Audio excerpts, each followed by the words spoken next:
네, 하나님의 말씀 보도록 하겠습니다. 시편 51편 16절과 17절 말씀입니다. 시편 51편 16절, 17절 말씀을 우리 같이 한 목소리로 읽겠습니다. 같이 읽겠습니다. 시작. 주께서는 제사를 기뻐하지 아니하시나니 그렇지 아니하면 내가 드렸을 것이라. 주는 번제를 기뻐하지 아니하시나이다. 하나님께서 구하시는 제사는 상한 심령이라. 하나님이여 상하고 통회하는 마음을 주께서 멸시하지 아니하시리이다. 아멘. 제가 한 번 더 읽겠습니다.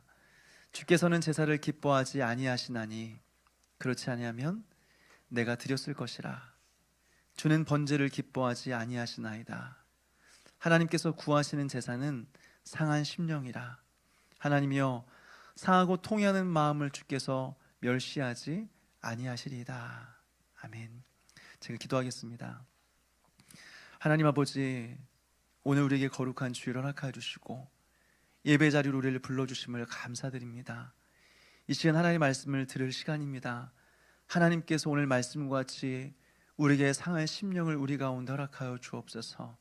상하고 통회하는 마음을 주사 하나님의 은혜를 갈망하게 하여 주시고, 갈망하는 그 마음 가운데 하나님께서 예비하신 은혜를 우리 가운데 쏟아 부어 주시옵소서.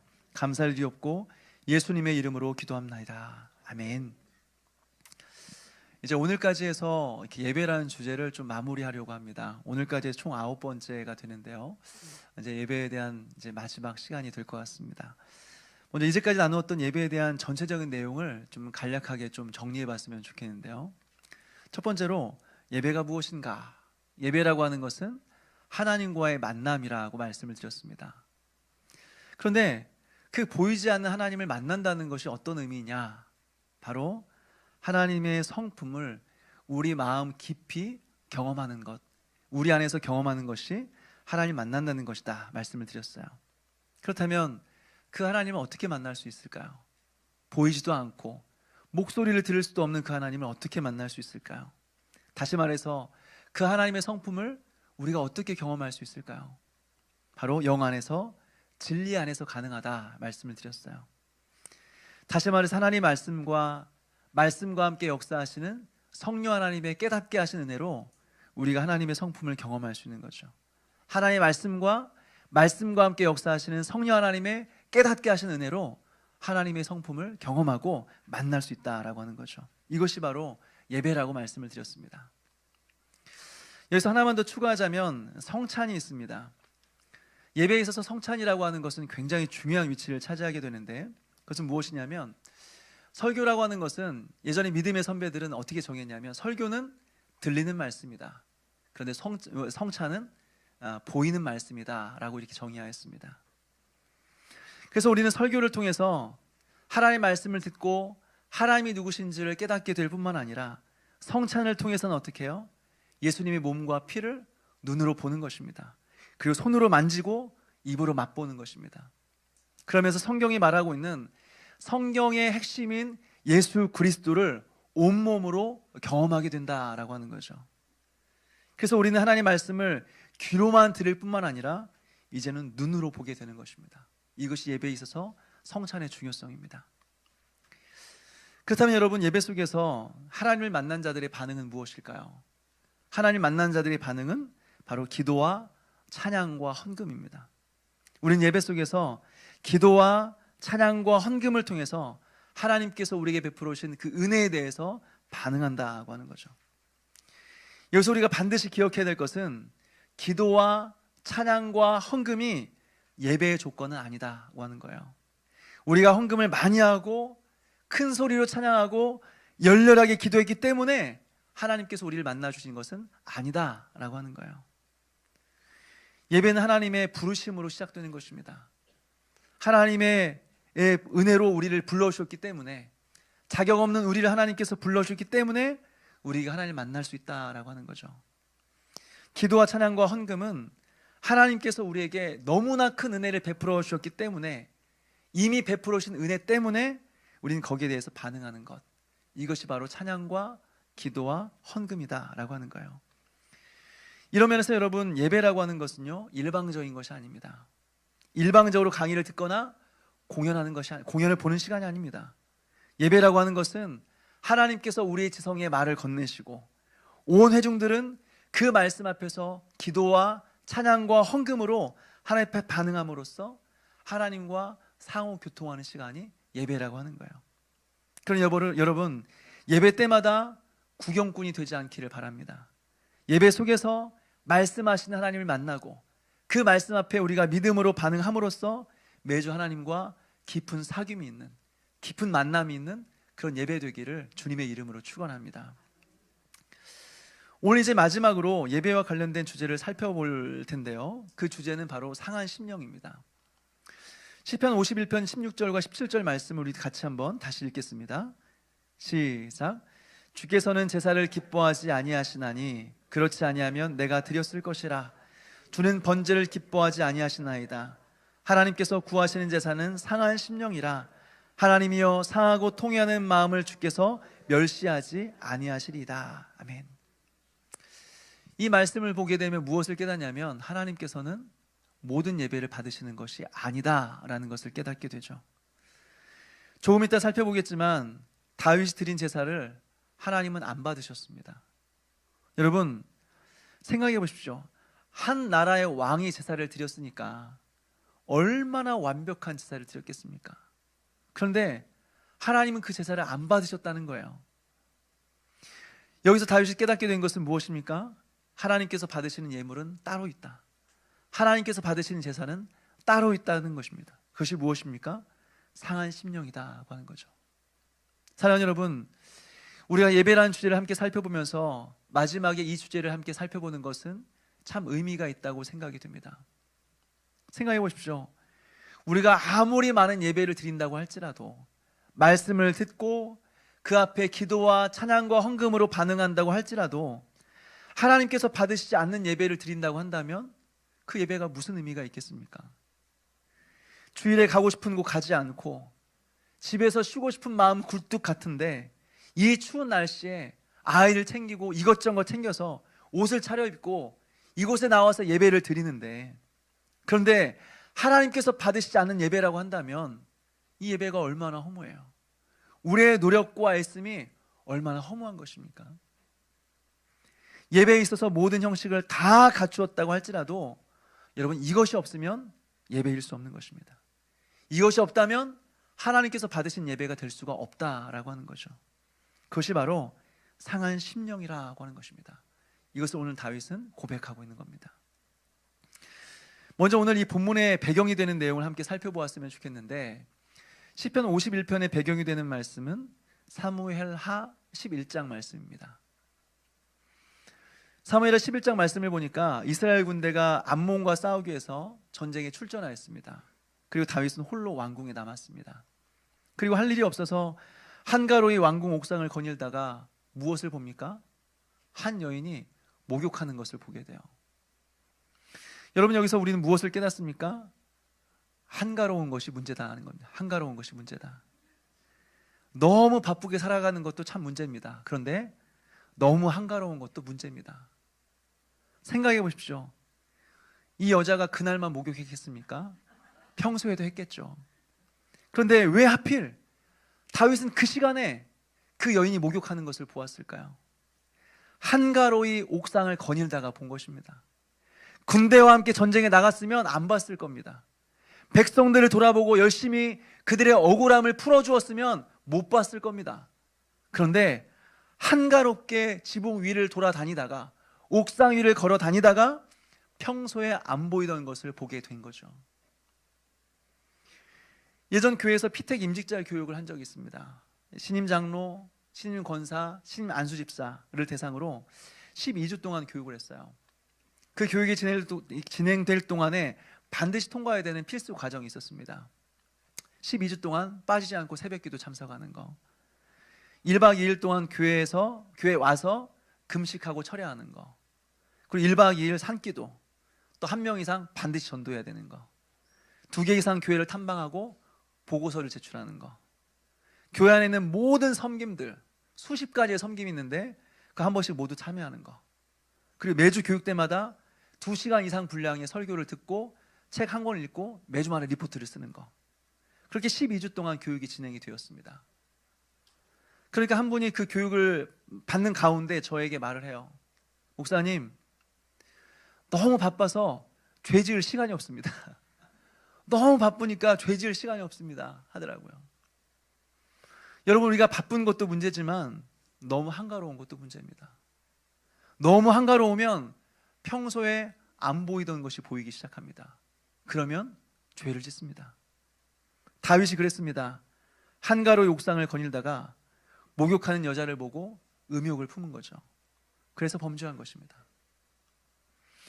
여러분, 이런 상황에서 우리는 어떻게 해야 될까요? 한가로 옥상을 거닐다가 한 여인이 목욕하는 것을 보게 되면 어떻게 해야 될까요?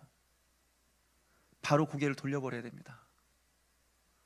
지나가다가 여인을 본 것은 어떻게 할 수 없는 일이죠. 그것을 잘못했다 말할 수 없는 것입니다. 눈이 있어서 봤는데 그걸 어떻게 합니까?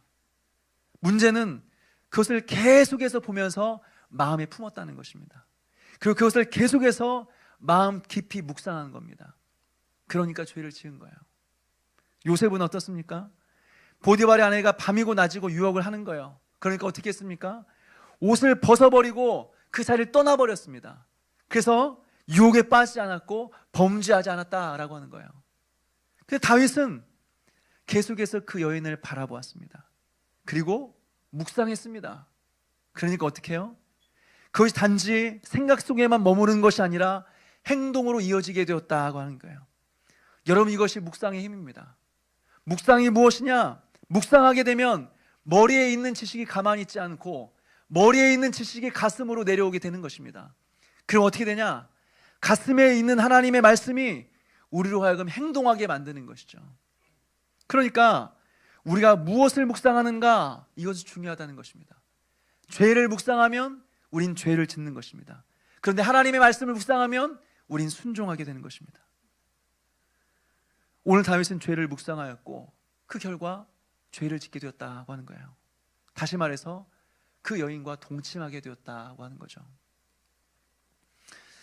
여러분, 그래서 어떻게 되었습니까? 정신을 차려보니까 굉장히 난감한 상황이 생겼습니다. 그 여인이 임신했다는 소식을 듣게 된 거예요. 그래서 다윗은 한참을 고민하다가 이 문제를 해결해야겠다 머리를 굴려서 어떤 대안을 만들어내냐면 전쟁터에 나갔던 남편 우리아를 데려옵니다. 그리고 야, 그동안 너 너무 고생했으니까 집에 가서 좀 쉬어라 이렇게 말하는 거죠. 그런데 다윗의 계획대로 흘러가질 않습니다. 다윗은 우리아를 데려오면 집에 들어가서 아내와 동침할 것이고 그러면 임신한 문제를 자연스럽게 해결할 수 있겠다 생각을 한 것입니다. 근데 문제는 뭐예요? 우리아가 집에를 안 들어가요. 집에를 안 들어가는 거예요. 왜? 동료들은 목숨을 걸고 전장에 싸우고 있는데 내가 어떻게 집에 들어가서 편안한 잠자리에서 잠을 잘 수 있겠습니까? 그래 밖에서 쭈그려 잠을 자는 것입니다. 여러분, 너무 충성스럽지 않습니까? 너무 대단하지 않습니까? 이 우리아가 누구냐? 바로 사무엘하 23장에 나오는 다윗의 용맹스러운 30명의 용사 중에 한 명입니다. 다윗의 용맹스러운 자신의 부하가 우리아입니다. 얼마나 충성스럽습니까? 그런데 다윗은 그 부하의 충성스러움 때문에 그를 죽이기로 마음먹습니다. 그래서 다윗은 다시 전쟁터로 돌아가는 우리아의 손에 편지 하나를 쥐어주죠. 그것을 군대 장관에게 보내줘라 라고 명령합니다. 그 안에 무슨 내용이 기록되었는가? 우리아를 가장 치열한 전쟁터로 보내서 죽여라 라는 메시지가 들어있었습니다. 그래서 우리아는 그 편지대로 충성스럽게 전장에 싸우다가 죽게 되는 거죠. 여러분, 여기서 우리는 중요한 한 가지 사실을 발견하게 되는데요, 사람이 한 번 죄를 지으면 그것으로 끝나는 것이 아니다고 하는 겁니다. 여러분, 죄는 죄를 낳고 죄는 또 죄를 낳고 죄는 또 죄를 낳습니다. 그래서 걷잡을 수 없이 죄가 번져간다라고 하는 거예요. 보십시오, 여러분. 다윗은 간음죄만 저지른 것이 아니었습니다. 남의 소유에 대해서 탐심을 품었고 남의 것을 빼앗는 도둑질을 했습니다. 그리고 이 문제를 해결하려고 살인까지 저질렀습니다. 그리고 이 문제를 해결하기 위해서 우리아이 거짓말을 했습니다. 그런데 이 마음 안에 하나님을 향한 사랑하는 마음이 있었을까요? 없었습니다. 탐심은 곧 우상숭배라고 했습니다. 범죄하는 다윗의 마음에는 하나님은 없었습니다. 그러니까 어떻게 해요? 다윗은 죄를 지으면서 십계명의 모든 죄를 다 지은 것입니다. 그러니까 하나의 죄가 하나로 끝나는 것이 아니라는 거예요. 하나의 죄가 하나가 아닌 것입니다. 그러니 우리는 죄의 시작을 하면 안 되는 거예요. 또 여기서 우리는 무엇을 깨닫습니까? 그 죄는 보는 것에서부터 시작됐다고 하는 겁니다. 여러분, 눈으로 보는 것을 주의하시기 바랍니다. 우리가 무엇을 보느냐에 따라서 그것이 우리의 마음 안에 자리 잡는 것이고 그것이 바로 우리 안에서 행동하게 만든다라고 하는 것이죠. 그러니 보는 것에 절제가 있게 되기를 바랍니다. 그렇다면 여러분, 다윗은 언제 회개할까요? 이런 십계명의 모든 죄를 범한 이후에 언제 회개합니까?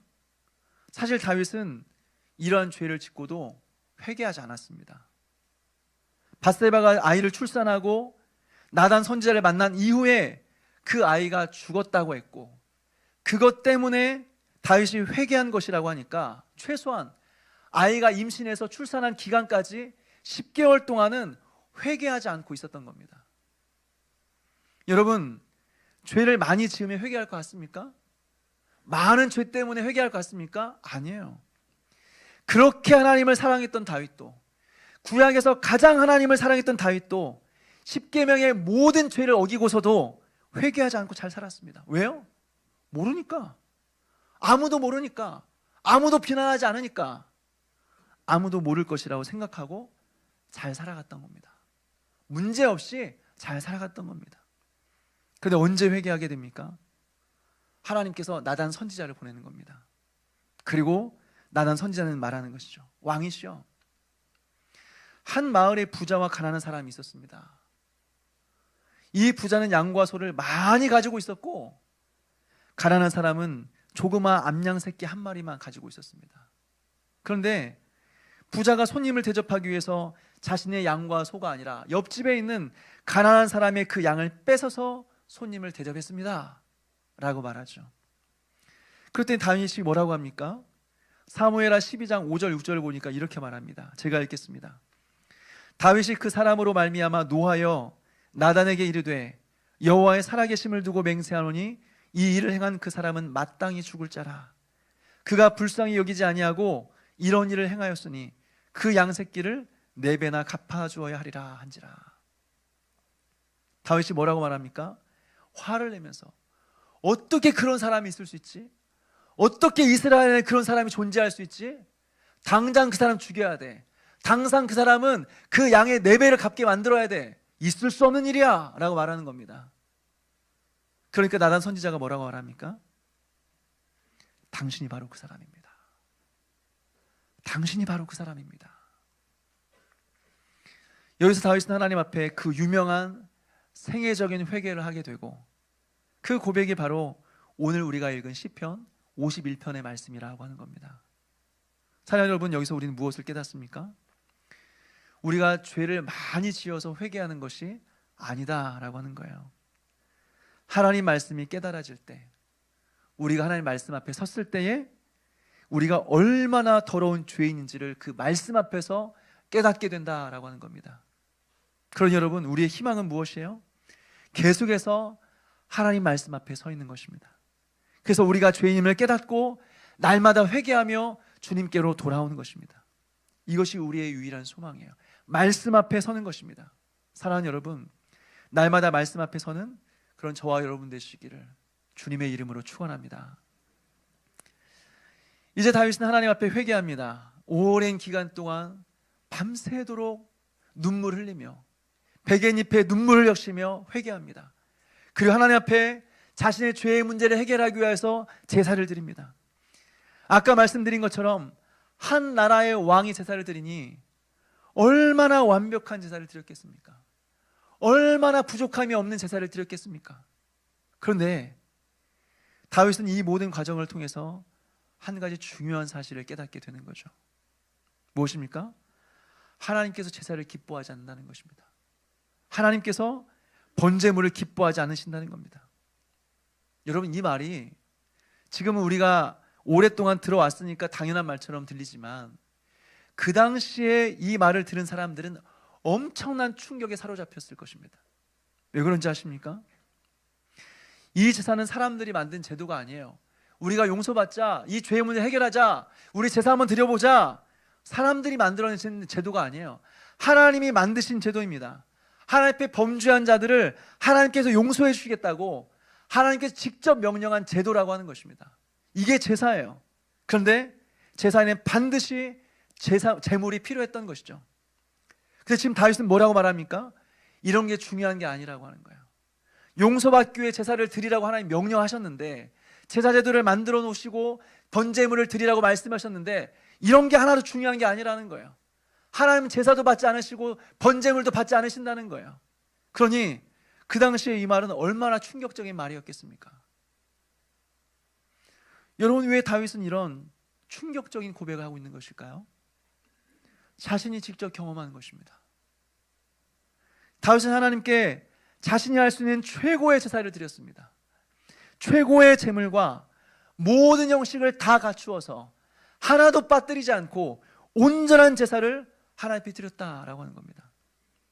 그럼에도 불구하고 하나님의 용서를 경험하지 못하는 거예요. 다시 말해서 이렇게 제사를 드려도 하나님께서 이 제사를 받아주신다는 확신을 갖지 못했다라고 하는 거예요.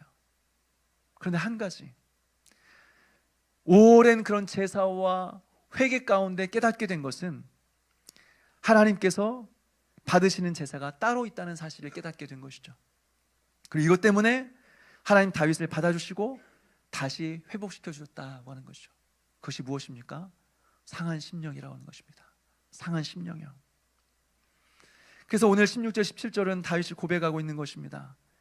주께서는 제사를 기뻐하지 아니하시나니 그렇지 아니하면 내가 드렸을 것이라. 주는 번제를 기뻐하지 아니하시나이다. 하나님께서 구하시는 제사는 상한 심령이라. 하나님이여, 상하고 통회하는 마음을 주께서 멸시하지 아니하시리라. 그러면 여러분, 여기서 상한 심령이라고 하는 것이 무엇일까요? 여기서 상한 심령이라고 하는 것은 깨어진 마음입니다. 깨어진 마음, 짓이겨서 으깨어져 버린 마음이라고 하는 거죠. 그리고 이것을 다른 말로 영적인 파산 상태다라고 말하는 것입니다. 범죄한 나 자신을 보니까 아무런 희망이 없어요. 막막해요. 죄를 짓지 않으려고 노력해보고 하나님의 뜻대로 살아보려고 애를 쓰는데 전적으로 무능하고 부패하다는 사실밖에는 깨닫지 못하는 것입니다. 내 안에 선한 것이 하나도 없는 것입니다. 그러니까 입만 열면 죄인 거예요. 움직이면 죄예요. 숨만 쉬어도 죄예요. 죄 덩어리예요. 그래서 아무런 희망이 보이지 않아요. 그래서 어떻게 해요? 하나님만 바라볼 수밖에 없는 마음, 나를 조금이라도 신뢰하던 모든 마음이 다 깨뜨려지고 하나님만 의지하는 마음. 여러분, 이것이 바로 상한 심령이라는 것입니다. 그리고 하나님은 이 마음을 받아주신다라고 하는 거죠. 사랑하는 여러분, 우리에게 이런 마음이 있습니까? 그리고 이런 마음으로 이 예배에 오셨습니까? 하나님, 나는 죄인입니다. 하나님의 은혜를 알고도 입만 열면 죄고 움직이기만 하면 죄고 숨쉬고 살아있는 자체가 죄입니다. 그러기에 나는 희망이 없습니다. 하나님, 나는 아무것도 아닙니다. 하나님, 나에게 은혜가 필요합니다. 오늘 이 예배 속에서 나를 만나주지 않으면 나는 살 수 없습니다. 하나님, 오늘 예배 가운데 나를 만나주지 않으면 나는 죽습니다. 하나님, 은혜를 베풀어 주십시오. 하나님, 나를 만나주십시오. 나와 함께 해주십시오. 나를 버리지 마십시오. 오늘 이 예배 가운데 하나님을 만나기를 갈망합니다. 여러분, 이런 마음으로 오셨습니까? 이런 마음으로 예배를 드리고 있습니까? 아니면 오늘 예배 빨리 끝났으면 좋겠다, 빨리 끝나고 놀러 가야지, 빨리 끝나고 친구 만나야지, 여러분, 이런 마음이십니까? 아직도 잊혀지지 않는 한 사람이 있습니다. 제가 처음으로 장년들 대상으로 설교를 한 적이 있습니다. 첫 설교입니다. 근데 주일 설교였고 한 1000명 정도가 예배당에 꽉 채워져 있는 그 예배당에서 설교를 하게 되었습니다. 그때는 제가 목사 안수를 받지도 않았고 전도사 시절 사역을 막 시작한 1년도 되지 않는 그런 때였습니다. 근데 갑자기 담임 목사님께서 일이 있어서 설교를 좀 해야겠다 연락을 받은 거죠. 얼마나 당황스러웠겠습니까? 그리고 얼마나 두려웠겠습니까? 전날 한숨도 못 자고 설교를 준비했어요. 토요일 낮부터 다음 날 설교를 하는 그 순간까지 한숨도 자지 않고 설교 준비를 했어요. 그런데 무슨 말을 해야 될지 모르겠더라고요. 무슨 말을 해야 될지 모르겠는 거예요. 근데 어쨌든 설교 시간이 다가왔습니다. 그리고 두렵고 떨리는 마음으로 설교를 시작했는데 제가 말을 하면서도 제가 무슨 말 하는지 모르겠더라고요. 그냥 막 했어요. 그리고 이 설교가 끝나고 강단에 내려오는데 너무 부끄러워서 얼굴을 들 수가 없었어요. 너무 창피해서. 그래서 빨리 사무실로 가야겠다 달려가려고 하는데 한 분이 뒤에서 저를 불러요. 제가 전도사인지 누군지 몰라서 부르는 것 같아요. 목사님 하고 부르더라고요. 순간 제 마음속에 어떤 생각이 들었냐면 내가 설교를 잘못했구나. 뭔가 지금 문제 있는 발언을 내가 했구나. 저 사람이 내 설교에 대해서 비판하려고 지금 나를 부르는구나. 이런 생각이 들면서 가슴이 철렁 내려앉았습니다. 일단 그 사람의 얼굴을 보니까 표정이 안 좋아요. 기분 나쁜 그런 표정이었어요. 근데 저에게 말할 게 있다고 따라오라고 하더라고요. 그래서 어느 조그만 방에 제가 들어갔고 둘이 얼굴을 마주 보면서 있는데 참 제가 엄청 긴장이 되더라고요. 무슨 말을 할지. 그래서 그분의 이제 입만 쳐다보고 있는 겁니다. 그런데 그분의 첫 마디가 무엇인지 아십니까? 목사님, 제가 오늘 죽으려고 했습니다. 제가 이런 일이 있고 이런 일이 있고 이런 일이 있어서 인생이 너무 힘들어서 아무런 희망이 없어서 아무것도 보이지 않아서 오늘 죽으려고 했습니다. 죽으려고 마음을 먹었는데 그래도 마지막에 예배는 드리고 죽어야 될 것 같아서 그래서 예배당에 왔습니다. 그런데 오늘 말씀을 들으면서 은혜를 받았습니다. 제가 다시 살아야겠다는 생각을 했습니다. 저를 살려주셔서 감사합니다.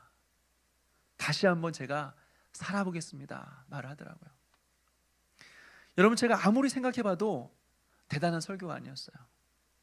한 영혼을 살릴 만큼 그런 대단한 설교가 아니었어요. 지금도 그때 설교 원고를 가지고 있는데 그때 설교 원고를 보면 얼굴이 빨개져요. 볼 수가 없어요. 내가 왜 이랬을까? 내가 이런 말 했을까? 너무 부끄럽더라고요. 그런데 어떻게 해요? 마음이 깨어지고 짓이겨진 마음이 되니까, 그래서 하나님 이외에 희망이 없다고 하는 마음이 간절함이 생기니까 대단하지 않은 설교의 은혜를 받는 거예요. 죽으려고 했던 사람이 살기로 결단하게 되는 거예요. 생명의 역사가 일어나는 거예요. 이것이 뭐예요? 상한 심령으로 드린 예배예요. 그리고 이것이 바로 하나님께서 받으시는 예물이라고 하는 거예요. 하나님의 은혜 없이 살 수 없습니다. 하나님의 은혜를 갈망합니다. 나는 그 가난한 마음과 사모하는 마음으로 드린 예배, 하나님께서는 그 마음을 받으시고 그 예배를 받아주신다라고 하는 거죠. 사랑하는 여러분, 우리에게 이런 마음이 있습니까? 상한 심령으로 우린 예배를 드리고 있습니까? 만약 이런 마음이 없다고 한다면 우리는 빈손으로 예배를 드리는 것입니다. 아무리 많은 헌금을 준비해서 드린다고 할지라도 하나님을 향한 갈망이 없다고 한다면 빈손으로 와서 예배를 드리고 있는 것입니다. 여러분, 상한 심령이 없는 예배 생활을 계속하지 마십시오. 그것은 하나님의 뜻이 아닙니다. 하나님의 은혜를 사모하십시오. 하나님과의 풍성한 교제 속으로 들어가기를 갈망하십시오. 그런 갈망이 없는 여러분 자신에 대해 상한 마음을 가지십시오.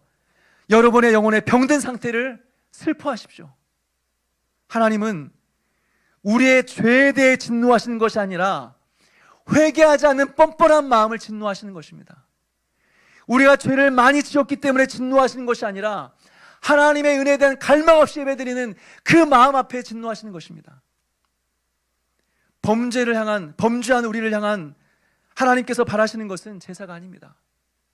많은 토실토실한 번제물이 아닙니다. 상한 마음입니다. 상한 마음이요. 하나님의 은혜 없이는 살 수 없다고 하는 간절한 마음이요. 회개하며 다시 하나님을 찾는 마음인 것입니다. 이것이 바로 하나님이 우리에게 찾으시는 예물이고 우리에게 바라시는 마음이다라고 하는 거죠. 그러니 여러분, 하나님을 향한 영혼의 갈망을 회복하시기 바랍니다. 많은 재물보다 용서와 은혜를 갈망하는 그 마음을 하나님 앞에 드리시기 바랍니다. 이것이 하나님께서 받으신 예물입니다. 평생 이런 예배 속에서 가난한 마음과 상한 심령과 통회하는 마음을 가지고 주 앞에 나아가 드리는 예배 속에서 날마다 하나님을 만나고 날마다 감격과 기쁨 속에 살아가게 되는 그런 저와 여러분 되시기를 주님의 이름으로 축원합니다.